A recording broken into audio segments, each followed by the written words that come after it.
Hey everybody, what's going on? Thanks for stopping by and checking out the card pile. Today we're going to rummage through my recent pickups. So we're going to check out this pile of cards right here. So let's kick it off. The first one I have is from 1975 Topps, and it is Jerry Sloan. Nothing too crazy about this card other than it looks nuts. I mean, it just looks fantastic. I mean, look at old Jerry. Pretty crazy looking. Here's the back. But no, it's just a real cool looking card, so figured I had to snag that up. Up next is Mitch Kupchak. I believe this is his rookie card from 1977, 78, 77. So yeah, Mitch Kupchak, always solid player. Love the old Washington Bullets uniform. Pretty cool card. Here's the back again. Then, with the basketball theme continuing, 1970, what year is this? Also 1975, second year, Alan Bristow. Pretty cool looking card. I like the old Sixers uniforms. That was pretty sweet. But yeah, second year, Alan Bristow. Pretty sweet. Up next is from the St. Louis Spirits. I don't really know who this player is, but look at that name, Fly Williams. You can't go wrong with that. Here's the back of this card. Oh, it's his rookie card. Rookie Fly Williams. That's pretty sweet. Then we have some baseball, 1975 Topps Claudel Washington Gold Cup card. I like to pick up the Gold Cup cards when I can. Those are pretty sweet. But yeah, Claudel Washington.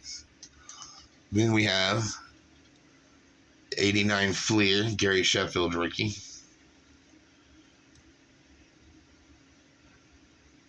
That's a pretty cool looking card. But yeah, Gary Sheffield. Then we have 1981 Topps Record Breaker, Ozzie Smith. That's pretty sweet. It's in pretty good shape. Pretty well. Centering's Front looks kind of good. It's off a little bit. There's a little something going on here.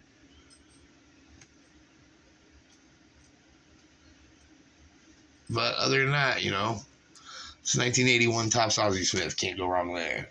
Then we have another trophy card. George Scott for the Boston Red Sox. Here's the back of that.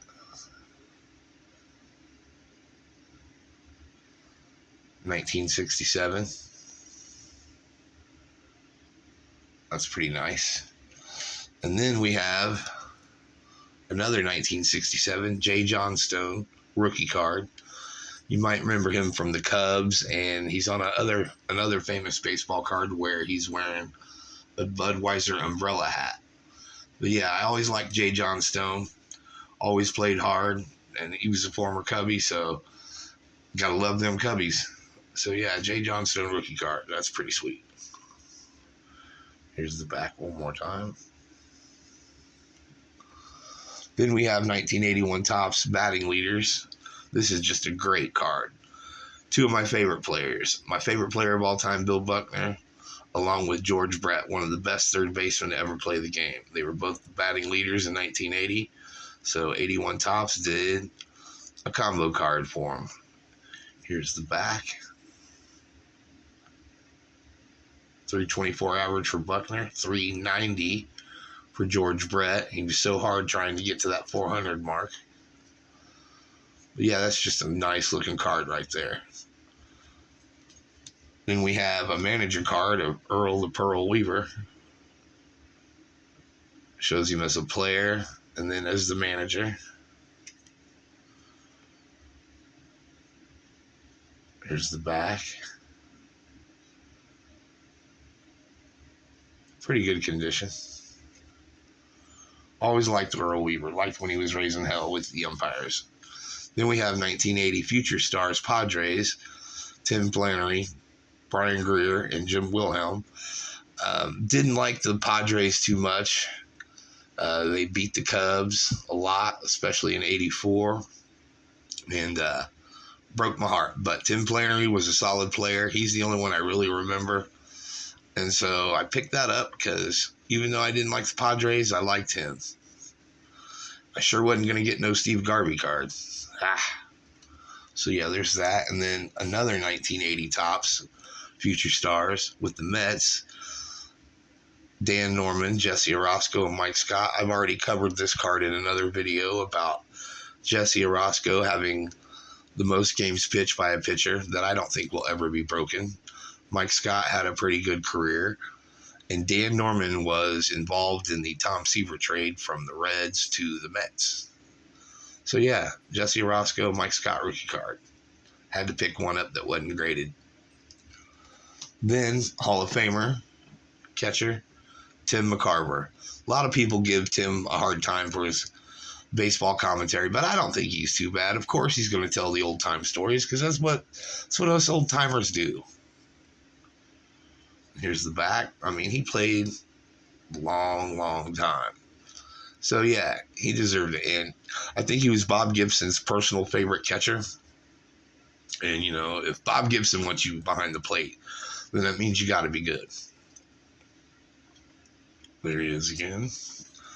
Then another 1980 Topps card. Nobody real in particular. His name's Biff Pockeroba, but in 6th grade, I had a teacher named Bill Trackman, and he is a dead ringer for this guy. At least this picture. Dead ringer. But yeah, Biff Pockeroba. I ended up showing it to him when I was a kid. We both had a good laugh out of that. Yeah, so shout out to Mr. Trackman. Then more 1980 Dave Stieb rookie card. Always thought he was a good pitcher. He was always, you know, solid for the Blue Jays. And I think if things would have went just a tad bit better, he might be in the Hall of Fame. But, you know, the true hardcore fans will know Dave Stieb was a great pitcher. Here's the back. Dave Stieb. And then another 1980 home run leaders card with Dave Kingman and Gorman Thomas of the Brewers. Again, both players I liked growing up playing. Dave Kingman would hit the biggest, most mammoth home runs. They called him Kong. And sometimes the ball would just go forever, it seemed like. But then again, on the other side of the coin, he struck out a whole hell of a lot. But that's what made it fun. You never knew exactly what Kingman was going to do up at the plate. And Gorman Thomas was another solid player over in the American League for the Brewers. Scruffy beard, scruffy mustache, big hair, big power, you know, Gorman Thomas. Again, one of those unsung heroes that was a solid player through the decade of the 80s. Here's the back of it.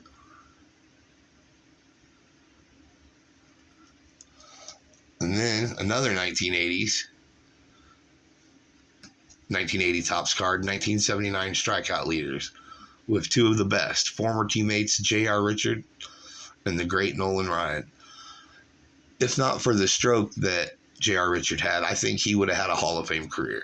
He threw heat, he was consistent, and he had power, and he also had control of his pitches, so he was an all-around good pitcher. Unfortunately, he was never the same after he came back from his stroke. And then what can you say about Nolan Ryan that hasn't been said?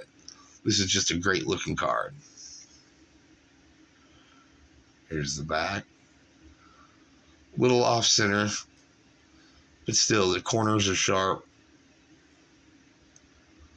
And it's J.R. Richard and Nolan Ryan. Can't go wrong. More 1980 Topps, Future Stars, Rene Martin, Bill Paschal, and Dan Quisenberry. Dan Quisenberry had that submarine delivery that I always thought was cool. He was a good pitcher for the Royals. Let's see, there was him and Brett, and UL Washington, Amos Otis. You know, plenty of good players on there. You know, they were an underdog team most of the time, but I did root for the Royals unless they played the Cubs. Here's the back. And then another Hall of Famer, 1980 Topps, Ted Simmons. Look at his eyes there. And then 1980 All-Stars, NL, catcher, Hall of Famer. Yeah, Ted Simmons. Then the last two cards I got are garbage pail cards. My wife's name is Heather, and I saw this, and I just thought, got to get this for her. That's just pretty funny. Leather Heather. Little comic on the back, little smudge on it. But I'm looking at the front, not the back. And the last one I have is from Garbage Pail Kids, Rappin' Ron. Because old Ronnie liked to talk some smack. Here's the checklist back. But yeah, that's the card pile I picked up recently. Hope you dig it, and let me know in the comments if you have any of these cards, whether it's the basketball or the Garbage Pail Kids cards or any of the Topps baseball cards. No football really this time, but maybe next time. Please like and subscribe. Let me know in the comments if you have any of these. If you dug this video, please give it a like. And hopefully next time have something new and different for you. All right, remember, collect what you like. Thanks, guys.